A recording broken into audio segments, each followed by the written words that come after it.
Ni hao, pessoal, tudo bom?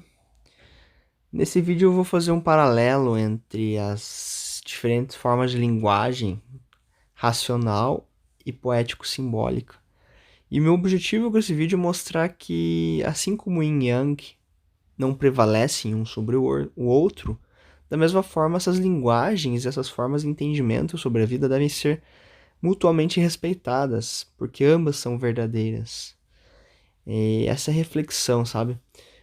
Isso tem muito a ver quando a gente estuda os Tantiens, com a relação do Tantien médio com o Tantien superior, ou mesmo o Tantien básico, porque também tem a ver com o sentir físico, né? E a questão de que nós temos várias formas de enxergar a vida, interpretar a vida e a existência. E as linguagens nada mais são do que formas de a gente comunicar a percepção nossa sobre a realidade, né? E compartilhar conhecimento, sabedoria, informação. Mas essa informação, ela pode ser, e aí que está o X da questão. A informação pode ser algo objetivo, técnico, né? Como uma informação científica, como está na imagem. Porém, essa informação também pode ser uma informação subjetiva, uma informação de percepção, uma informação poética, simbólica, de acordo com a sensação que uma pessoa tem em relação a determinada coisa. Eu estou usando aqui como referência, pessoal, o Sol, tá? E porque é bem fácil de você enxergar, né, essa correlação a partir dessa imagem que eu estou mostrando para vocês, né? No lado esquerdo aqui nós temos alguns dados científicos, técnicos em relação ao astro Sol, né? Então, essa é a linguagem, pessoal, racional, técnica. Então, ela é gerada a partir de estudo, medição, né? Ela é calculada, ela é uma informação pesquisada, né? A ciência busca tornar as coisas claras, objetivas, precisas, minuciosas, né? E são informações, tá? Que são geradas. E aí que tá, isso é uma forma de linguagem, né, pessoal? É uma forma de comunicar também, né? Então, o Sol tem uma distância da Terra X, magnitude aparente X, Y no caso ali, magnitude absoluta, né? Z, enfim, não importa. E aí esses dados, né, eles vão formando a nossa base científica, então o nosso entendimento científico acerca das coisas. Isso é muito cerebral, né? Informações mentais, cerebrais, informação estudada, exercício cerebral, né? Isso exige. Só que o que acontece, pessoal? A gente não pode negligenciar outra forma de linguagem que é usada há milhares de anos. E aí também tem sua sabedoria, tá? Que é a linguagem poético-simbólica. Então, quando a gente estuda textos antigos, por exemplo, ou clássicos do Oriente, quando a gente estuda, por exemplo, a medicina chinesa, várias culturas, conhecimentos ancestrais, enfim, trabalham com uma linguagem poético-simbólica, que não é uma linguagem científica, porque eles não tinham todo o refinamento científico técnico naquela época, né? Porém, era uma linguagem intuitiva, era uma percepção de mundo, uma experiência daquelas pessoas em relação ao mundo, compartilhada. Então, por exemplo, né, a gente tem ali do lado esquerdo todas as informações técnicas ali do Sol, né, científicas. Porém, do lado direito nós temos uma imagem de uma pessoa desfrutando do calor e da beleza do Sol.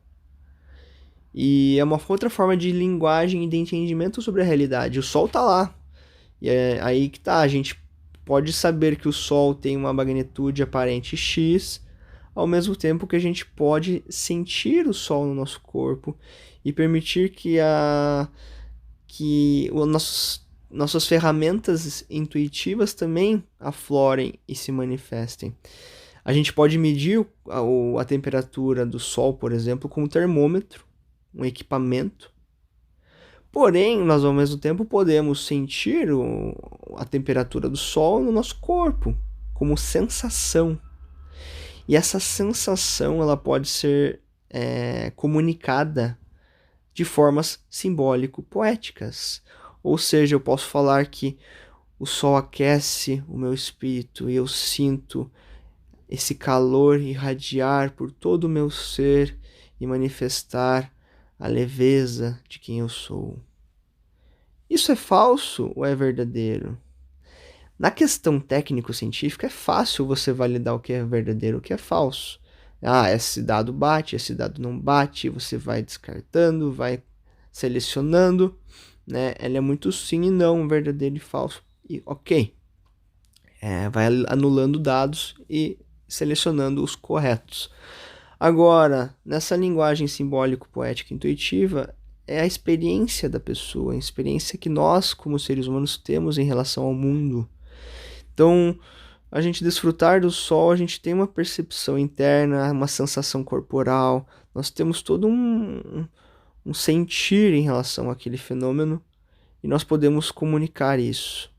E a poesia e o simbolismo são as melhores formas de você poder expressar isso para o mundo. Muito a ver com o tantien médio, né? O sentimento. Então, pessoal, nós temos de um lado o racional, técnico, científico. De outro lado, nós temos o intuitivo, sensorial, subjetivo, empírico, a sensação. Então, pessoal, e a gente tem que aprender a harmonizar ambas as linguagens dentro de nós, para que nós sejamos pessoas que prezam pelo técnico, pelo científico, pelo lógico, pelo correto, em termos de dados, ao mesmo tempo que nós também permitimos experienciar a natureza em nós, relaxando a mente e simplesmente sentindo. Permitir-se sentir no coração, no corpo, na alma, enfim, a vida de forma poética. Porque o que acontece, pessoal? Se você fica muito técnico, mental, você deixa de sentir a vida, você interpreta tudo que está ao seu redor apenas como dados. E dados são frios, são vazios de sentimento, são mecânicos, robotizados, né? Então a vida, para uma pessoa que é muito mental, ela se torna meio enfadonha, ela se torna uma vida robotizada, mecânica. Por outro lado, uma pessoa que aflora demais esse sentimento sobre a vida, essa poética e esse simbólico, esse abstrato, né, eu diria, também vai ter um déficit racional. Ela vai ter dificuldade de lidar com a racionalidade e com a lógica. E isso vai também poder acarretar problemas na vida dela. Ela vai ter dificuldade de raciocínio, de entendimento, né, sobre o que é verdadeiro, o que é falso na vida, no universo. Então, pessoal, uma boa balança entre o racional e o intuitivo é muito importante. Então, quando vocês, dentro das artes marciais, por exemplo, estiverem praticando um movimento, busquem entender a mecânica do movimento de forma mental, técnica, científica, mas ao mesmo tempo permitam-se experienciar e sentir o movimento. Se deixar que o corpo revele a sabedoria inata a ele. Porque como eu havia falado do termômetro, né, nós temos como medir a temperatura do sol, mas nós também temos um termômetro natural biológico, porque você, eu, todos nós conseguimos sentir o calor do sol quando ele bate no nosso corpo, não é verdade? E esse sentir biológico, instintivo, natural, ele não pode ser abandonado, pessoal. Nós estamos numa era de cada vez mais informação, uma era líquida, né, que chama-se por Zygmunt Bauman, né, ele chama de era líquida, uma era de muita quantidade de informação mental né? Dados, enfim, nós temos um avanço científico muito bom e ainda bem, né? Porém, ao mesmo tempo, a gente não pode deixar de lado o nosso instinto, nossa base natural, né? Nossos instintos selvagens, naturais, biológicos e experienciais, a sensação sobre a vida e a poética sobre a vida. Então a gente tem que aprender a enxergar a vida de forma técnica e poética ao mesmo tempo, porque a poesia, o sentimento, a conexão, ela torna a vida prazerosa. Tá? Então, como eu falei dos dois problemas, né? Ser muito mental é um problema, né? Por causa da mecanicidade. Ser muito, demais, no caso, né? Extremo, intuitivo é um problema porque te torna uma pessoa com um baixo índice de raciocínio. E aí que tá, o que é o ideal nessa busca? Seria a harmonia dos dois, então você ter os dois aflorados, e isso vai te gerar um entendimento sobre a vida, né, mental, ao mesmo tempo uma experiência sobre a vida. Olha a diferença, né, pessoal? Entender a vida e experienciar a vida, né? E uma coisa não anula a outra, ao contrário, complementa, assim como yin e yang complementam-se. Então permitam-se experienciar, respirar. Então entendendo o que vocês estão fazendo, mas ao mesmo tempo sentindo.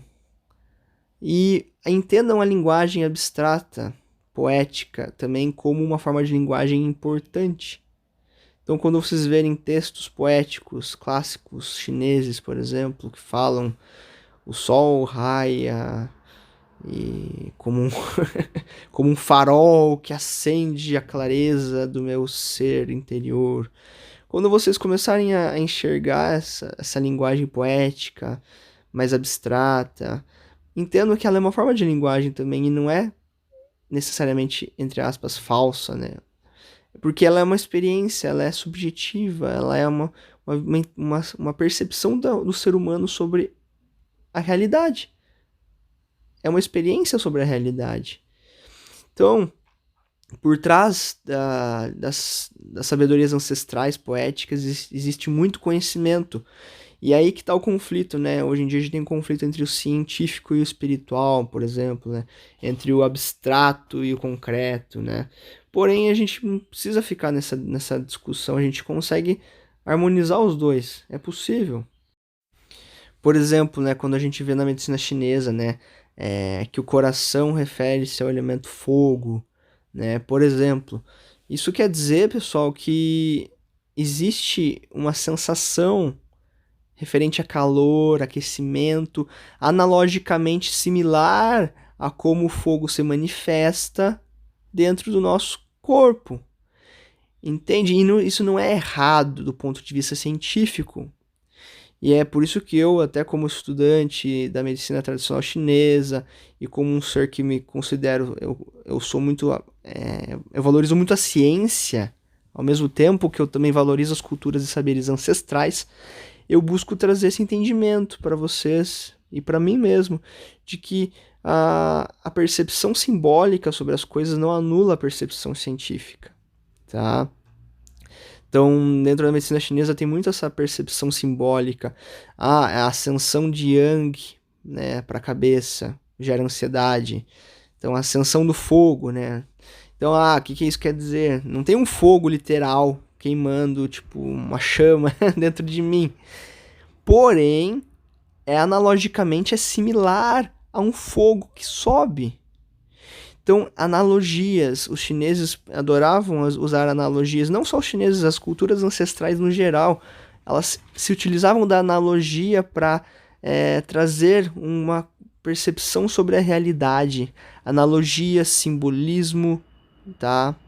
Então, comecem a enxergar, esse é meu convite a vocês, comecem a enxergar os símbolos espirituais, os símbolos ancestrais, as poéticas dos povos antigos e mesmo as poéticas contemporâneas, se forem abstratas, né, simbólicas, comecem a enxergar também como uma manifestação de uma verdade subjetiva, uma percepção individual sobre aquele fenômeno, ou aquele movimento, tá? Então uma emoção, por exemplo, pô, eu estou sentindo raiva e eu estou sentindo que meu corpo está ficando quente, meu rosto está ficando avermelhado. Isso, né, para a medicina chinesa era uma percepção similar ao fogo, como eu falo, né? Então, estou sentindo medo, estou frio como água, eu estou me sentindo gelado. E aí você vai entendendo que dentro da poética existe toda uma base técnica também, né? Porque se você for estudar daí, em termos científicos essas patologias, você vai ver que são fenômenos reais, né? Alguém que está com raiva, ele vai gerar um aumento de circulação sanguínea no rosto, né? E vai gerar todo um movimento de aceleração de batimento cardíaco, isso vai gerar um aquecimento metabólico, e aí você vai entendendo que, pô, peraí, são formas diferentes de linguagem, porém elas estão tratando do mesmo fenômeno. E são percepções, apenas formas de comunicar uma diferente realidade, mas ambas são verdadeiras, ambas são reais, entende? E assim como o Sol, que eu estou mostrando essa imagem para concluir, né, voltando aqui para a imagem do Sol, eu posso enxergar o Sol está lá, independente de mim ou não. Mas eu, como sujeito espectador, observador dessa natureza, desse fenômeno chamado Sol, eu posso olhar para ele, posso anotar no caderninho os dados referentes a ele, entender ele tecnicamente, né, estudá-lo como os cientistas fazem, colocar telescópios, colocar sondas e entender tudo que tem sobre ele, átomos e enfim. Porém, isso nunca vai substituir ou competir com eu olhar para um nascer do sol ou um pôr do sol, respirar fundo, sentir esse calor do sol batendo no meu corpo, entrando no meu corpo, e essa sensação de aquecimento interno, e essa conexão profunda espiritual que eu tenho com o sol, de gratidão, de amor e reverência a esse astro que está me abastecendo de energia nesse exato momento. E valorizar isso e entender que isso é uma linguagem também. E aí que tá, pessoal. Assim, a partir disso, a gente resolve um grande conflito moderno, contemporâneo, que é entre o científico e o espiritual. Entendem que a gente não precisa brigar nesses ramos.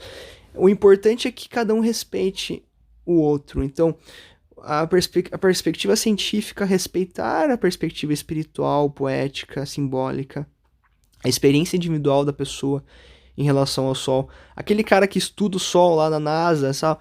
É respeitar aquela pessoa que olha para o Sol, respira fundo e agradece, gratidão, ó Pai Sol, Avô Sol, por essa fonte de nutrição e de calor para o universo não, para o sistema solar, né? Entendeu? Ó, o científico ali, né? Mas então, o científico respeitar essa perspectiva espiritual, né? Sem extremos, sempre, né? Evitando os extremos. E o espiritual também respeitar a perspectiva científica, ou seja, buscar não ferir, né? Não ir contra a ciência. Então, um espiritualista que diz que o sol é frio, por exemplo, também não podemos ir para extremos, entende? Então, a gente tem que valorizar, né, o científico e o intuitivo dentro de nós e na sociedade também. Entender que cada um tem seu papel. Se a sociedade for muito científica e pouco intuitiva e experiencial, como eu falei, vai se tornar fria e mecânica. Ao mesmo tempo, se for só experiencial, intuitiva, espiritual e não tiver científico permeando a estrutura, também vai ser uma sociedade com uma ignorância em relação à realidade e como intervir na própria realidade, né? Porque para você, por exemplo, mandar uma sonda para o Sol, você precisa ter muito conhecimento técnico, né? Então, para realizar, né, a ciência e o progresso da humanidade, você precisa da percepção científica sobre a coisa, né? Mas aí que tá. Um astronauta vai ter que ter todo um estudo, uma bagagem para poder um dia viajar para Marte, mas eu tenho absoluta certeza de que quando ele tiver a experiência de botar os pés no solo marciano, ou no mesmo solo lunar, quando a gente voltar para a Lua, né? E poder olhar para aquilo e sentir aquilo, eu tenho certeza que a mente dele vai cessar por um momento de interpretar os dados e vai poder, tipo, olhar e contemplar e se conectar com aquele astro e sentir que também tem vida naquele astro. Independente da forma como a gente diz vida, mas é a conexão espiritual com aquilo, com aquele momento, com aquele fenômeno, com aquele espaço-tempo. Isso nunca vai ser substituível. Nenhum dado científico, técnico vai substituir a experiência da vida em si, tá? Então, sejam científicos, sejam espirituais e sejam ambos simultaneamente. Esse é o desafio dessa nova era, onde a gente tem uma bagagem científica maravilhosa na sociedade, um progresso científico incrível, muito, a gente tem que valorizar muito, né, essas conquistas científicas, mas ao mesmo tempo toda essa bagagem milenar de milhares de anos, né, de progresso, de experiências humanas compartilhadas em poesia, em histórias, em contos ancestrais, em saberes ancestrais, e quantos milhões e bilhões de pessoas, gerações e gerações e gerações de pessoas com suas experiências e poéticas e compartilhando seus entendimentos sobre a vida, empíricos, sentimentos, percepções, tá? Então, isso é a aliança entre os saberes ancestral e os saberes modernos. E ambos são lindos e importantes. Beleza? Então, respira agora pra gente fechar. Respira fundo. Sente esse oxigênio O2 entrando, misturado com muitos outros átomos que estão compondo esse momento. Esse ar que você está respirando. Mas ao mesmo tempo, sente, sem racionalizar, esse ar entrando. E só sente a sensação nos pulmões, no peito, essa expansão. E percebe como você consegue sentir e entender simultaneamente. Essa é a verdadeira sabedoria. Tá bom, pessoal? Dúvidas? Estamos aí, tá? Xexê.